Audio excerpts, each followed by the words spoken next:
Nos acompaña y nos sentimos muy regocijados por ello el doctor Santiago Castro Ventura, un dominicano verdaderamente ilustre por su talento, sus conocimientos y por su servicio al país a través de, primero, su ejercicio médico,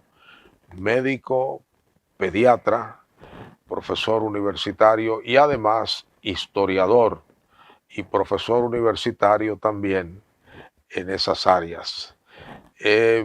Miembro de la Academia de la Historia, es miembro de la Asociación de Médicos Escritores y ha publicado, por lo menos que hayamos nosotros registrado, 26 libros. No sé si hay alguno más, porque parece que en algún momento de su vida el doctor Santiago Castro Ventura se propuso a sí mismo publicar un libro cada año. Y en ocasiones publicó un libro y además hizo una reimpresión de otro, con lo que se puede decir que son 2 libros en un año. Es una labor impresionante porque abarca la historia dominicana y en algunos momentos también historia de América Latina, y abarca también la medicina. Tiene textos de medicina, textos de historia y es miembro de las 2 academias. Además, desde sus días de estudiante universitario hasta hoy, pues ocupó todos los puestos y ha recibido todos los premios habidos y por haber. Es, creo, uno de los dominicanos más honorables en este aspecto y, por supuesto, de una gran conducta como ciudadano. Les invito a que hoy nos acompañe en una entrevista sobre el significado del 27 de febrero de 1844 y, por supuesto, ese significado debe tener algún tipo de vigencia hoy y eso nos lo va a hacer saber si es así o no el doctor Santiago Castro Ventura. Les invito a esta entrevista.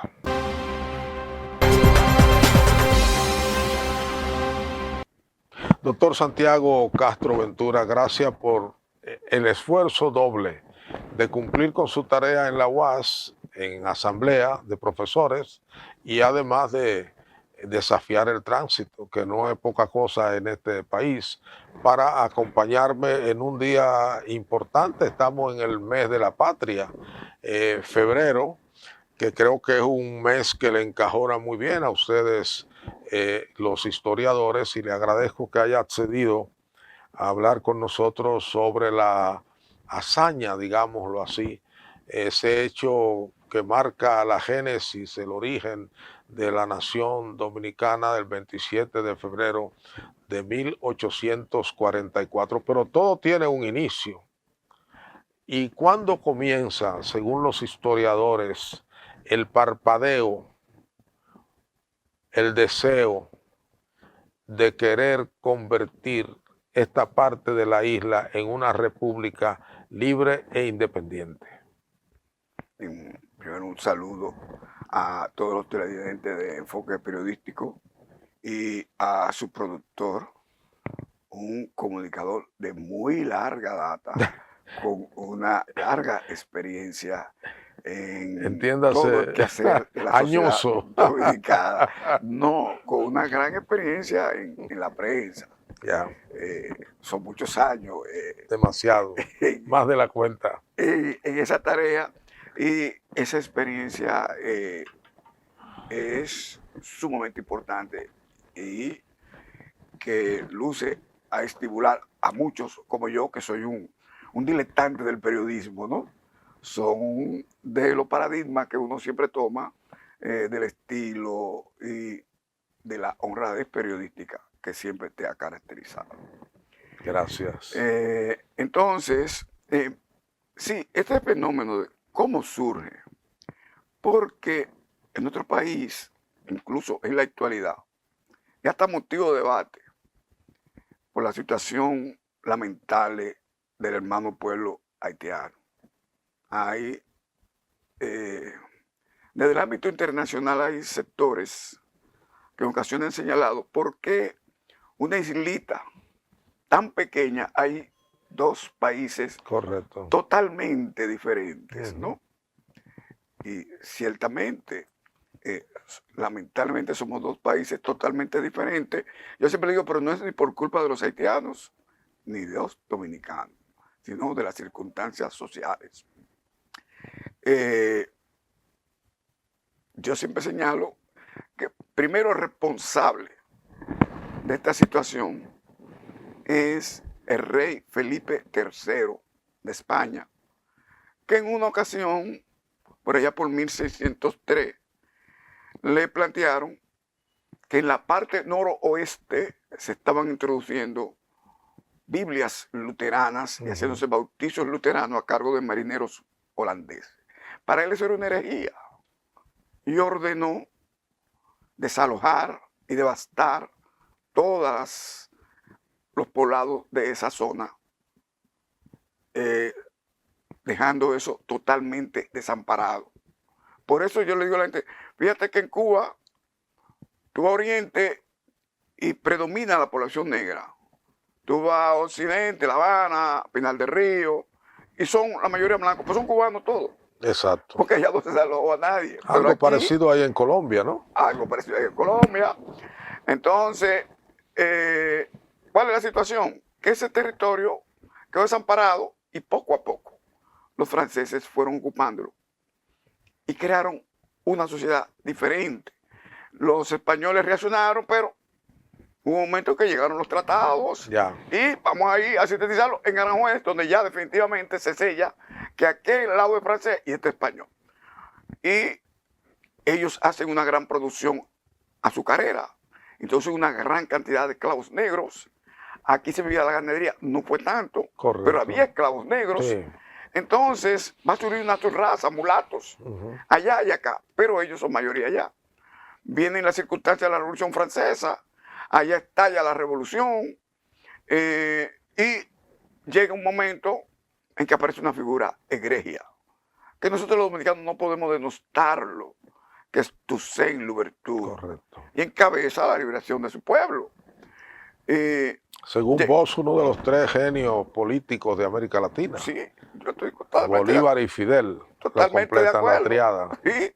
Entonces, llega un momento en que por el Tratado de Basilea esto pasa a ser español, francés, y los españoles, los franceses, Napoleón ha peleado muchísimo, se dilatan 5 años, y Toussaint la ocupa y plantea su tesis histórica de que la isla es una e indivisible.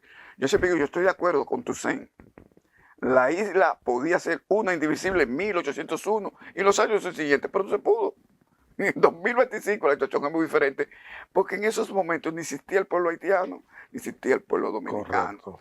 Entonces llega Napoleón y ellos retoman todo esto, viene por la independencia de Haití, pero la independencia de Haití es de la frontera para allá, porque esta parte continuó siendo colonia francesa, habitada por dominicanos españoles. Y esta situación se va a mantener hasta que va a venir un momento concreto en que en 1820, en el 19, los haitianos se habían dividido en 2 estados. Boyer los reunifica y de inmediato empieza a plantearse volver a la tesis de Toussaint de que la isla fuese una indivisible. Yo estaría de acuerdo con Boyer en aquellos momentos. Él, ¿qué hace? Envía un teniente a la frontera de Sildálmasi a predicar que bajo el gobierno haitiano todos van a ser iguales. Y era bueno el mensaje, porque aquí los ciudadanos exclusivamente eran los blancos. Los mulatos no eran esclavos, pero no tenían todos los derechos de los blancos, y los negros eran esclavos. Entonces, este movimiento... Blancos de España. Blancos de España. Este movimiento, en el 8 de noviembre de 1821, va a estallar. Que nosotros no podemos esconder la historia. Los pueblos de Montecristi, Bel-Air y Dajabón van la bandera española y suben la haitiana. Y la oligarquía criolla que no quería perder sus esclavos, España no podía enviar tropas, porque España estaba inmersa en la lucha contra la independencia de América. Sus grandes colonias eran más importantes que esta. Entonces, ¿qué hace desesperada la oligarquía? Cuando ya este movimiento, esta batalla que viene poniendo en libertad a los esclavos y unificando a todo el mundo, pues ellos inventan una supuesta independencia el 1 de diciembre, que se ha llamado la independencia primera, pero no era más que para evitar que ese movimiento pro-haitiano anti-esclavista entrara a la capital. Este movimiento entra en febrero y Boyer reunifica la isla y hace la abolición definitiva de la esclavitud. Pero ¿qué sucede? Ahí viene el problema. Boyer nos trata como un pueblo conquistado. Como un pueblo conquistado, como que ellos son una potencia y nosotros somos una colonia. Y empiezan, no vamos a enumerarla, todos los maltratos a esta población. Es decir, que no hizo una isla. Exacto, no hizo una isla. Por ejemplo, Pedro Francisco sino una Cornó, metrópoli y una colonia. una metrópoli y una colonia. Aquí nunca hubo un gobernador criollo. Todos fueron generales represivos haitianos. Y él hizo 6 departamentos o 6 provincias. Ellos 4, nosotros 2. Ya. La provincia Osama y la provincia Cibao. Y nunca fuimos mayoría. Nunca se pudo pasar una ley en el Congreso.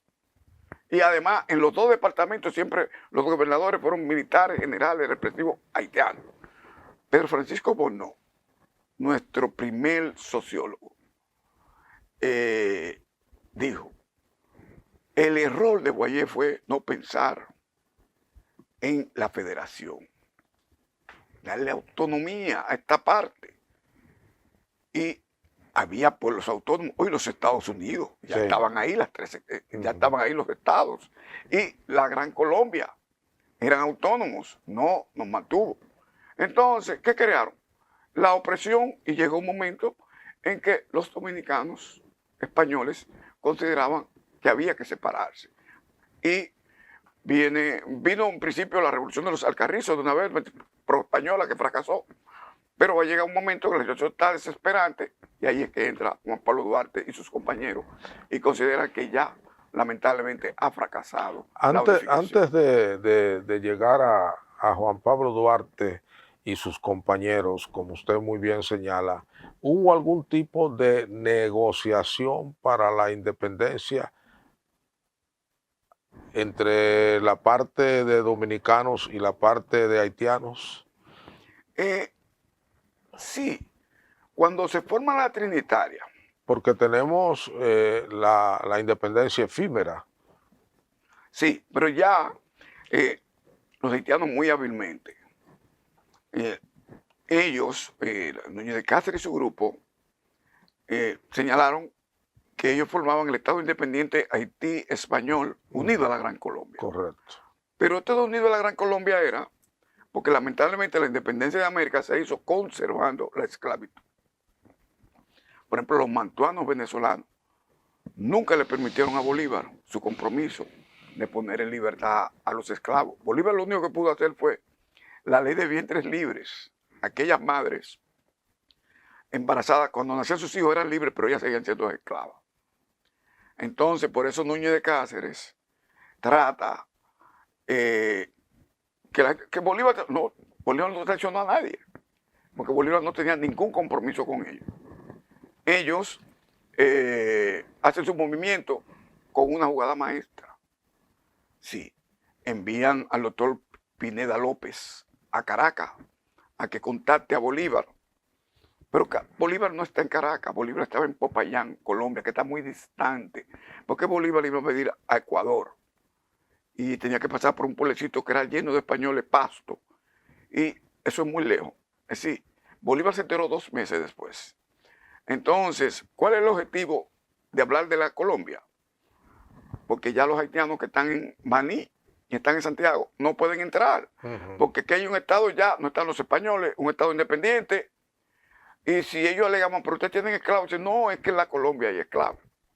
Era una justificación. Exacto. Por eso es que tenemos 2 meses, diciembre de 1821, enero de 1822, que no hay noticia. Están ellos estancados allá en Santiago y los otros aquí. Hasta que ya en febrero los haitianos entran. no hay ningún documento que señale que los haitianos contactaron a Bolívar, pero es lo más probable. Es lo más probable porque hay que recordar que ellos han sido aliados. Exacto. Ellos han sido aliados. ¿Y qué van a hacer ahora? Los haitianos, que durante todo su periodo, el fantasma que ellos usaban para que los dominicanos no se unificaran era que cualquier movimiento que se originara aquí era para sacarlos a ellos y que viniera a la Colombia y que se reimplantara la esclavitud. Ya. Los 22 años, fundamentalmente sobre la población negra, que era la mayoría, ellos mantuvieron ese tipo de actitud en eso. Pero cuando Duarte inicia sus actividades, era un tirano, ya, Boyer. Y allá, liberales haitianos empezaron a conspirar, principalmente Gerald Dusmel, que era el presidente del Parlamento, se llamó la Revolución de la Reforma. Duarte se entera y Duarte decide unirse a los liberales haitianos. Porque estoy hablando que Duarte era anti-haitiano. Sí. Si anti-haitiano no se une a los liberales haitianos, se une a Gerald Dusmel y el otro líder era David Sampry. Y este movimiento estalla a finales de enero de 1843. Estalla ya en Haití. Ellos se enteran, se lanzan a las calles y vienen una movilización por la calle del Comercio, Isabel la Católica, que van para la Plaza de Armas, que era el Parque Colón. Rosa Duarte en su diario narra que alguien gritó desde la movilización: ¡Viva la Colombia! ¡Viva la Colombia! Y Duarte lo paró. No, esto no es la Colombia, esto es la Reforma. Exacto. Porque ese era un infiltrado que quería que se levantara la cocina de Colombia para que los negros se retiraran porque la Colombia era esclavista. Entonces, Duarte impuso la consigna de que era la Reforma. Vamos a dejarlo ahí, profesor, para ir a un segmento comercial, pero voy a dejar en el aire la pregunta con la que quiero empezar. ¿Cómo se perfila la personalidad política de Juan Pablo Duarte? Es decir, las ideas de Duarte, el interés de Duarte por separarnos de Haití, no fue por generación espontánea, ni surgió de la nada, sino que siguiendo una Ortega, dice, todo hombre es circunstancia. ¿Qué circunstancias rodearon a Juan Pablo Duarte, que era un mozo, era un hombre muy joven, para llegar a tener la concreción de esas ideas? Y si en el movimiento duartiano había otro que era, digamos, más ideólogo que él.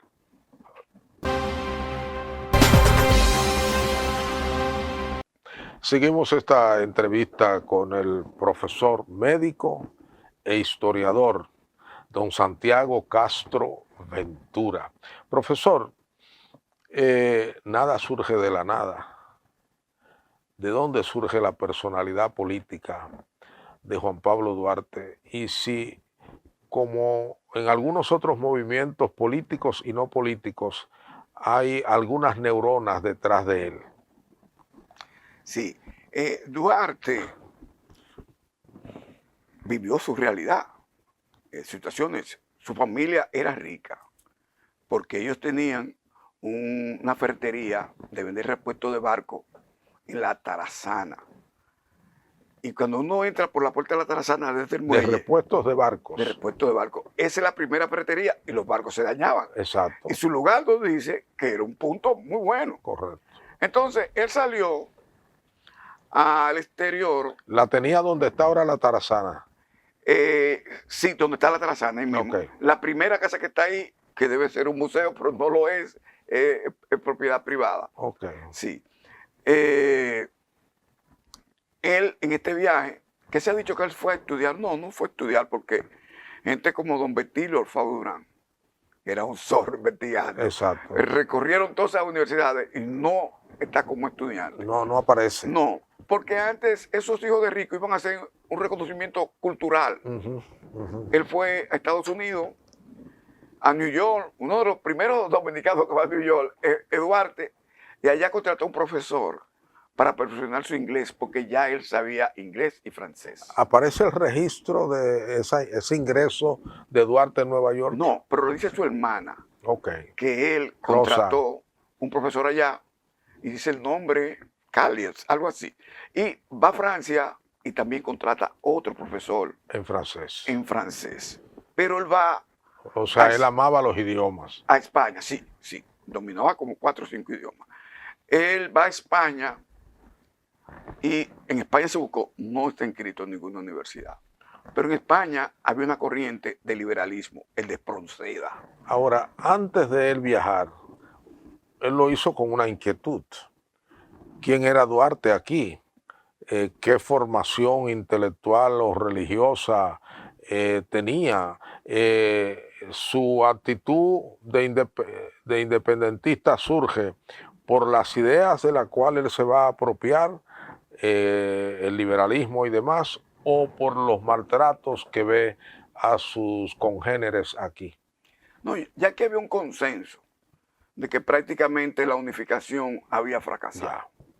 Por toda una serie de situaciones. Por ejemplo, el gobierno haitiano estaba exigiéndole en estos tiempos al gobierno francés que una indemnización que era en principio de 150 millones de francos, que elevaron a 75 millones, una fortuna en aquella época, que se la paguen ahora. Pero cuando eso se impuso, fue por daños de guerra a los ingenios y las propiedades francesas. Exacto. Cuando se puso eso. Pero eso fue allá, ellos le pusieron una cuota a los dominicanos. Exacto. Y despojaron a la iglesia, y despojaron a la iglesia. Además, muchas familias tuvieron que irse, Puerto Rico, Cuba. Exactamente. Ellos que, por ejemplo, el caso de la universidad. La universidad era una universidad de ricos. 20 o 30 muchachos. Pero ¿qué hicieron en el problema de la universidad? Se inauguró el año escolar. No hay un decreto cerrando la universidad. Pero vino un decreto de servicio militar obligatorio. Los estudiantes tuvieron que pasar el servicio militar obligatorio, otra parte se fue, y la universidad se cerró por falta de estudiantes. Exacto.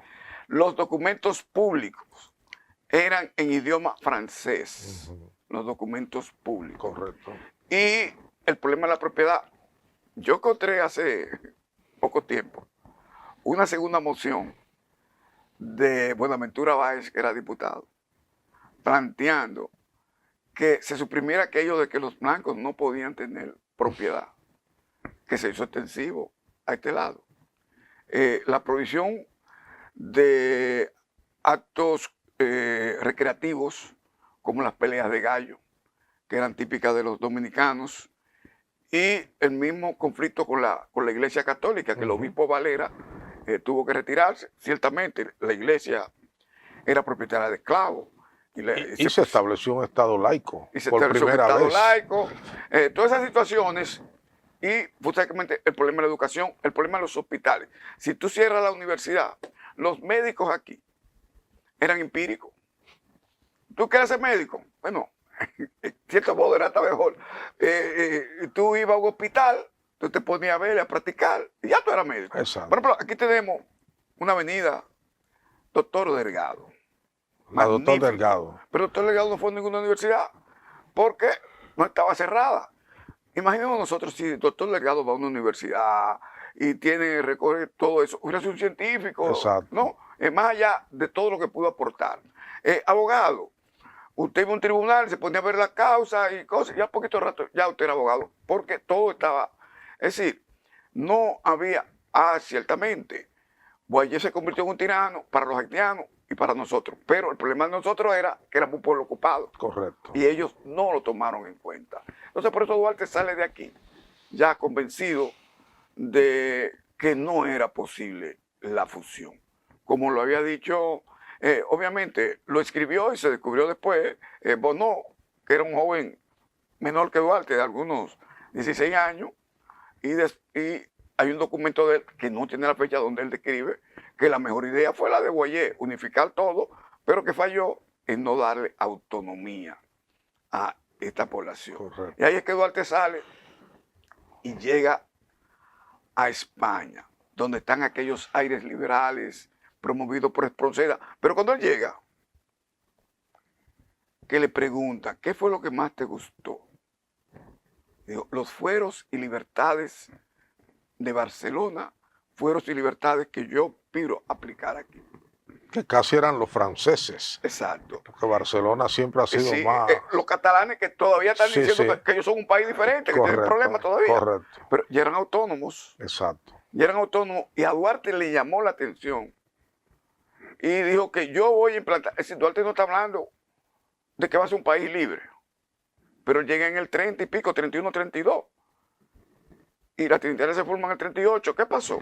Que se dio cuenta que no era posible lo que planteó, lo que dijo Bono, de hacer un Estado autónomo, porque los haitianos no iban a ceder.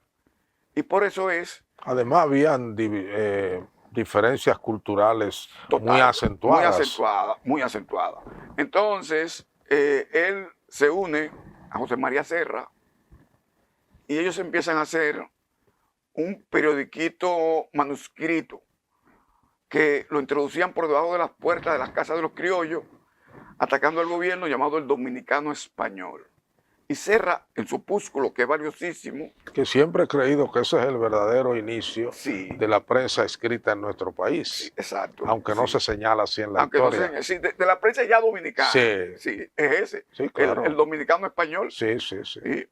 Que era como se llamaban los criollos. Correcto. Entonces, Serra describe que un día Duarte le dice, mira, vamos a dejar lo del periódico. Yo tengo otra idea. Vamos a crear una nueva república donde converjan todos los sectores sociales, todos los colores. Esa es la diferencia de él con Núñez de Cáceres, que quería una república de blancos, de mulatos, sin negros. Es la diferencia con la gente de la Revolución de los Alcarrizos, que querían que volvieran los españoles, pero volvía la esclavitud. Ya. Entonces te plantean, no, todos, negros, mulatos y blancos. Y se llamará República Dominicana y le quita aquello de español, porque hasta ese momento los criollos se llamaban dominicanos españoles. Entonces, no, República Dominicana y sus habitantes eran dominicanos, que los englobaba a todos. Es la génesis de la formación entonces, del Duarte país. es el ideólogo principal. Sí, Duarte es el creador de la República Dominicana y el exclusivo padre de la patria. Que de alguna manera es un regreso a la madre patria, en términos ideológicos, o por lo menos de Barcelona, que probablemente entonces estaba más influenciada por París que por Madrid. Sí, en esos tiempos, sí, había mayor influencia y las ideas liberales estaban allá. Correcto. A rojo vivo en España en ese momento. De allá es que las trae. Porque aquí era que los haitianos, pero entonces aquí es que le da forma a ese proyecto. Profesor, ¿se conoce qué autores particulares influenciaron el pensamiento de Duarte? No, solamente se habla de que él influyó mucho en las ideas de Espronceda, que era el gran teórico allá de esos aspectos, pero después no hay más. ¿A su regreso trajo libros? ¿Se conocen qué libros trajo? No se conoce. No hay. Porque el problema es las limitaciones. Ahora sí, él trajo obras de teatro, que son las que se van a poner en escena. Exacto. Por ejemplo, había un gran autor, Martínez de la Rosa. Como vehículo importantísimo de promoción de las ideas duartianas. Exacto. Martínez de la Rosa, que iba a ser primer ministro allá, él escribió La viuda de Padilla, que era cuando estaba ocupada España por Francia, y que era un canto a la libertad. Y son de las obras que se van a poner en escena en la sociedad dramática, incluso... ¿La filantrópica? No. La dramática. Porque la dramática es... ellos le cambiaron, porque los haitianos se dieron cuenta, a filantrópica, que la sociedad trinitaria, y la filantrópica sale a la dramática. Y eso ayudó mucho, porque fueron como enmascarando las ideas libertarias en obras de teatro. En obras de teatro. Un poco Sí, como pasó después cuando Trujillo, que algunos poetas con algunos tropos y metáforas se referían al régimen, pero lo enmascaraban. sí, ellos hicieron su local en la cárcel vieja que está frente al Parque Colón. Correcto. Y, por ejemplo, empezaron a presentar obras y son las de los españoles, Martín de la Rosa y compañía. Entonces, en una, un actor dice, quiero que me lleve el diablo cuando me piden pan y me lo piden en francés. Y la gente va a decir, haitiano. Y el gobernador vivía en la misma calle de Isabel la Católica y le dice, mira, los españoles están agitando. Era Alexis Carrier. Él entra y exige que le enseñen, y le enseñan el libro de Martín de la Rosa, que no habla de haitiano, habla de francés. Correcto. Y entonces él lo aceptó, y así está bien. Porque ya le habían dicho, no, que estamos siendo haitianos. Pero dice, no, pero mire el argumento aquí en el libro. Exactamente. Sí, eso en La Viuda de Padilla, donde se cocinaba eso. ¿En la Trinitaria hubo disidencia en algún momento? ¿Hubo alguien que empezó y salió? Bueno, no. Ellos tuvieron un traidor, pero que salió después, que es Felipe Alfao. Ya. Que va a ser uno de los principales lugartenientes de Pedro Santana a partir de toda la vida, hasta en la anexión a España. Es más, ¿un traidor o un convencido de la posición de Santana? Sí, fue convencido por Santana. Felipe Alfao fue el que fue a solicitar en audiencia la anexión a España. Correcto. Y fue de los 9, sí. 9 originales miembros de la Trinitaria. Parece que hubo alguna disidencia, porque en un momento concreto, Duarte dejó unos apuntes y unos borradores. Y los borradores, Rosa Duarte los publicó, los entregó los dos. Rosa hace un comentario de que Duarte, cuando están haciendo el proyecto de constitución, habló de la unidad de la raza y que alguien se opuso. Y que Duarte, incómodo, rompió el proyecto de constitución. Y después sí. Porque eso pesaba mucho. La unidad de la raza, ¿qué significaba? Blanco, negro, mulato, sí, etcétera. Todos iguales. Exacto, todos iguales. Sí, todos iguales. Y que parece que alguien, pero no se describe quién se opuso. No se registra en la historia. No se registra, no. Bueno, vamos a un segmento para venir a la parte final ya de esta interesantísima explicación muy pormenorizada. Qué bueno, profesor, que usted lo ha hecho así, para ayudarnos a comprender este hecho. Ahora en este segmento, a mí me gustaría saber, a más del ejemplo de Duarte personal y su estrategia de trabajo, porque es obvio que hay toda una estrategia de cómo ir conformando el grupo, cómo diseminar las ideas hasta el 27 de febrero, pero ¿qué podemos de todo aquello, de aquel hecho maravilloso que nos constituyó en nación, en lo que somos hoy? ¿Qué podemos rescatar para el día de hoy? ¿Cuáles son los niveles de vigencia del pensamiento duartiano? Porque es un pensamiento probablemente no estudiado demasiado, pero bueno, ya hay escritores que han abordado el tema de la constitución de Duarte, otros como ustedes han hecho su biografía y han planteado todo el tema de la formación de Duarte como político, habría que decirlo, ¿verdad? Sí. Porque fue una acción típicamente política.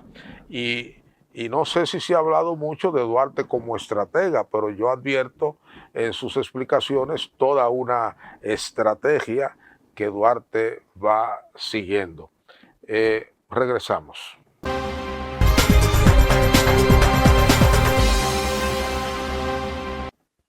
Venimos a la parte final de esta entrevista y estas explicaciones sabias y pormenorizadas, muy pedagógicas, para que todos entendamos cómo fue el proceso que nos llevó al 27 de febrero de 1844. Antes de la aplicación, de vernos hoy en las ideas, en el comportamiento, la personalidad de Duarte y sus compañeros, me gustaría saber, profesor, esos compañeros de Duarte, ¿cómo se comportaron finalmente? ¿Cuáles fueron los aportes, digamos, más trascendentes de algunos de ellos? Bueno, hubo diversidad.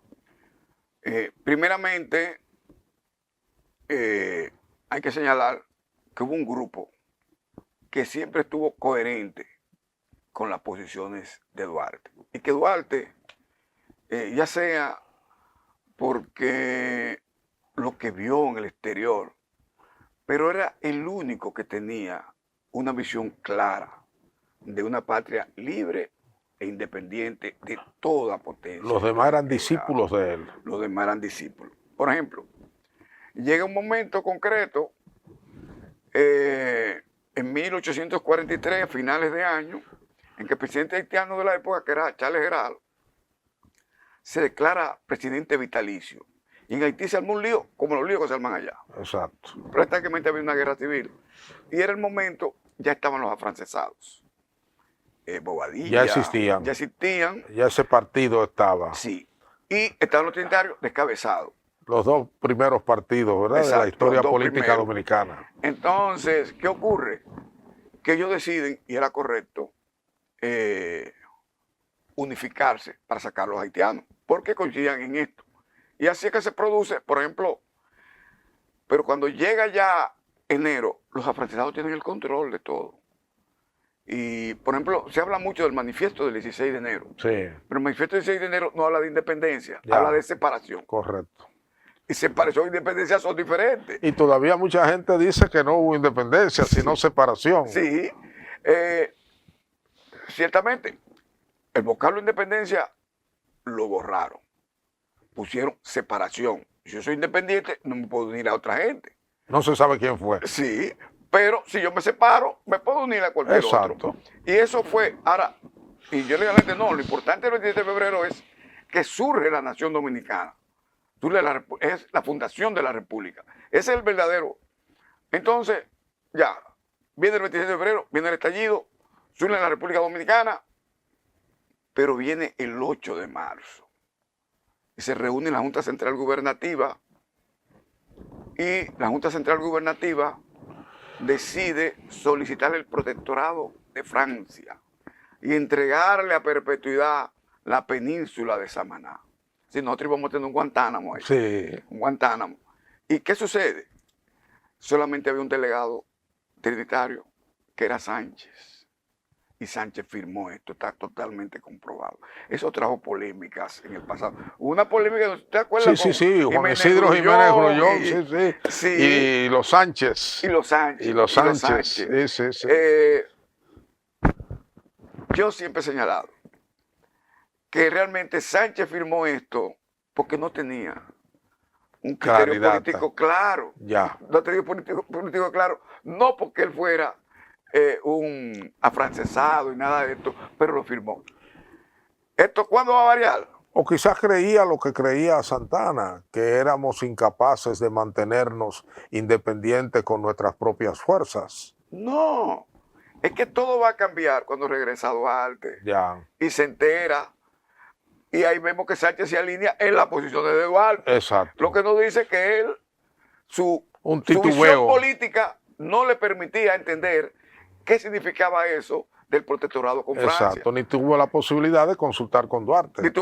Exacto, no tuvo la posibilidad, pero cuando Duarte llega, que tiene el criterio político claro, dice, no, espérate, eso hay que definirlo. Exacto. Y ahí es que se hace la asamblea del 26 de mayo, donde los propios periódicos franceses establecieron que Duarte y Manuel Jiménez, que después fue presidente, dijeron que ellos no iban a aceptar nunca ninguna dominación extranjera y que la población votó a favor de la moción de ellos, ¿no? Es Duarte que trae, por eso es que Duarte no solamente es el fundador, sino es el que defiende que la República no muera en su periodo perinatal. Correcto. Porque encabeza esa lucha y estos sectores, como Sánchez, que no estaban claros en este asunto, ellos toman esa dirección. Obviamente, ¿qué va a pasar? Que después que se produce el control total del mando retardatario con Santana en la cabeza, y que Jiménez, por allá por 1848, emite una amnistía y que regresan. Mella va a pasar a ser santanista hasta el final, hasta que llega la guerra restauradora, donde por fin pasa al otro bando. Va a ser, y Mella va a ir en 1853 a España a solicitar la anexión. Y hay un documento, varios documentos que lo confirman, donde él fue, y no fue recibido por las autoridades españolas. No fue recibido por las autoridades españolas y Sánchez va a pasar a ser baecista. Ya.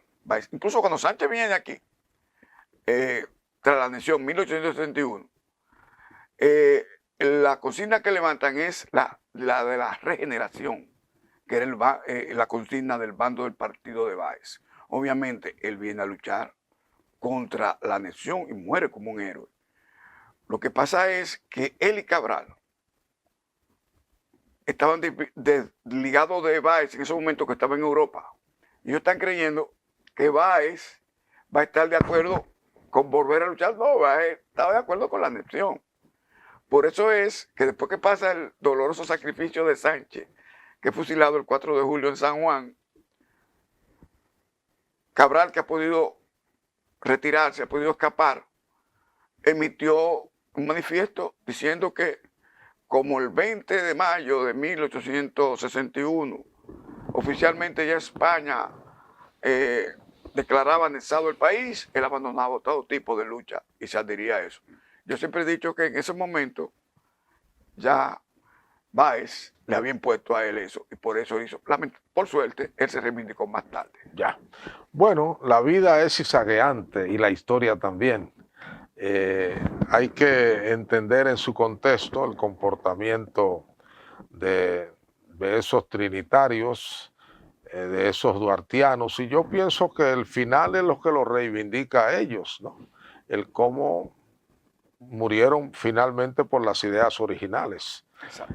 Aunque hay esa gran discusión si eran situaciones tácticas o no, o simplemente que las circunstancias se impusieron. Profesor, lamentablemente no podemos ya hablar de lo que significa para nuestros días por el tiempo, pero yo le agradezco esta cátedra que usted nos ha dado de una fina comprensión de cómo fue el proceso duartiano. Gracias. Y le confieso que ha sido algo maravilloso históricamente hablando. A ustedes, gracias por igual. Ha sido esta entrevista con el médico, pediatra, profesor de medicina, escritor e historiador, autor de 26 libros de historia y de medicina. Muchas gracias por su compañía. El profesor Santiago Castro Ventura nos ha acompañado.